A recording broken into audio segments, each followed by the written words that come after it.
Welcome to the Real News Network. I'm Lynn Fries in Geneva. This is part 2 of a 6-part series with Economist Ha-Joon Chang. We're looking into thoughts from his book, Economics, the User's Guide, where our guest explains there are at least 9 different major schools of economics, each doing economics with their own emphasis and their own strengths and weakness, and no one of them explaining everything. In this segment, we look into one approach, the neoclassical approach. Our guest, Ha-Joon Chang, joins us from the UK, where he teaches economics at the University of Cambridge. Economics, the User's Guide is his latest book. Earlier books include Kicking Away the Ladder and 23 Things They Don't Tell You About Capitalism. Welcome, Ha-Joon. Hi. So, of the 9 major schools of economic thought that you go into in the User's Guide, one of them, one approach, the neoclassical approach, dominates economics today. You name it, our universities, the government, international institutions. So let's talk about that approach. Tell us about the strengths and weaknesses in neoclassical economics. Yeah, neoclassical school has quite a lot of strength. I think one of the strengths is the fact that it adopts what is known as methodological individualism. Now, this is the view that every social phenomenon has to be broken down to the individual level, and this has made neoclassical economics very precise. The second strength, I would say, is that it's very versatile. You know, it starts with minimum assumptions about human nature and institutions and other things, so it can actually accommodate a lot of different political positions.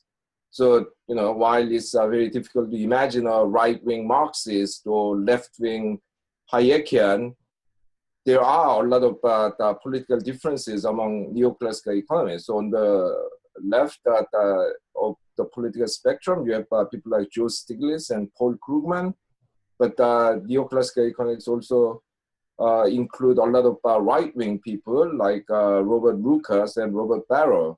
So that has given it a lot of coverage. However, there are crucial weaknesses. You know, in trying to make it very logical and scientific in their view, neoclassical economists have adopted this very narrow view of individuals. And this narrow view is also very unrealistic because it is assumed that people are basically very rational and very self-seeking. Now, at one level, you know, people might say, oh, you can make some unrealistic assumptions and still derive meaningful results. But this is wrong, because when you have wrong assumptions about people, you might produce a decent result in a very specific context in which you made that assumption.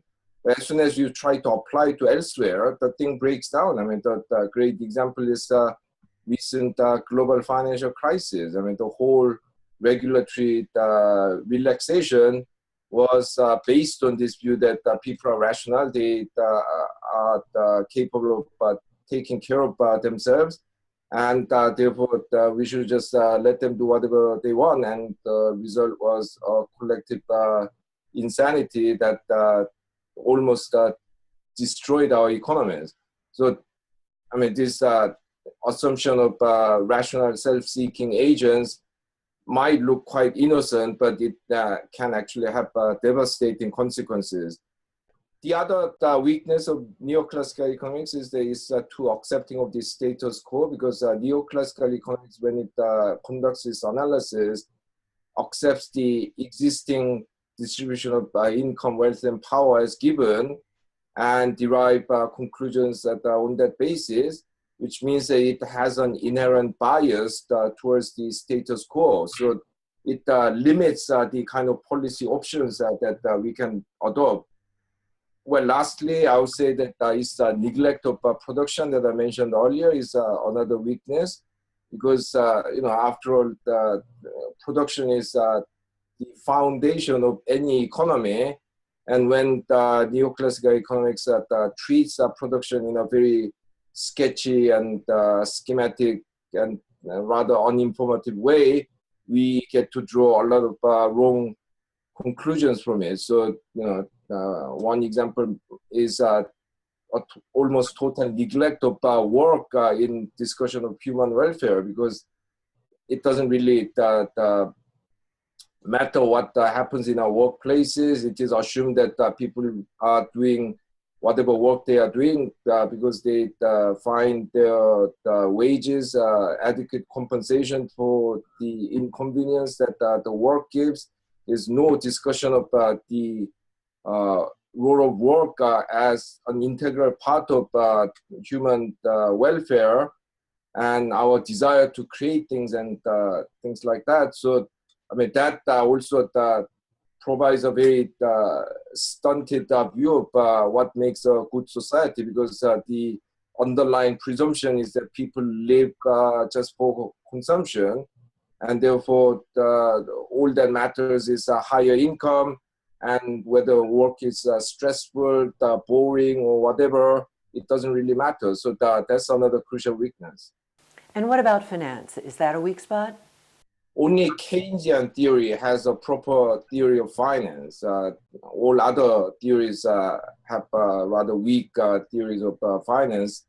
But Neoclassical school is especially weak in finance, because its core model is essentially that of a barter economy. And money appears only as a accounting unit, or at best convenient medium of exchange. And there's no real independent role of money in neoclassical theory, which tends to make people kind of ignore how important a proper regulation of the financial system is. So that gives us a picture of strengths and weaknesses of one approach. Much as we'd like to get into all 9, we're going to move on to another important point, which is the challenge we all face when confronted with an economic argument. And for that, you have 2 words, cui bono. So tell us about that. Yeah. Well, cui bono is what the Roman orator and politician Cicero said. Who benefits? I mean, when you are faced with economic analysis, that's the question that you have to ask all the time.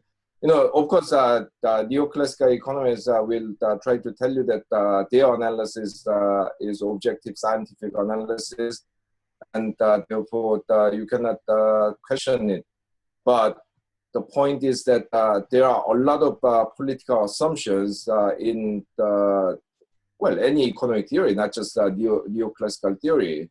The difference is that other schools, like the Marxists or the Austrians and so on, are quite open about their political assumptions, whereas neoclassical economists, in their desire to present what they do as scientific endeavor, are not willing to make these political assumptions very clear. So, well, there are 2 types of political assumptions. One type is rather explicit, even though it is not meant to be a political assumption, according to neoclassical economists. For example, take the case of the famous trickle-down economics.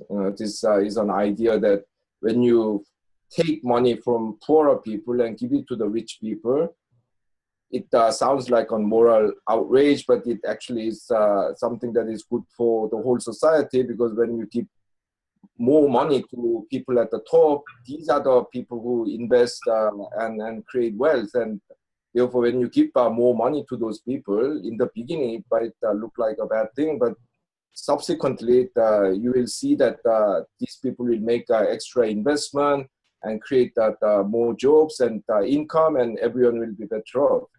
Now, logically, this is another stupid argument, but the trouble is that empirically, this has really not happened. Many countries have redistributed income upwardly in the last 2-3 decades, and the result have been falling investment and falling economic growth. So when there's an explicit assumption about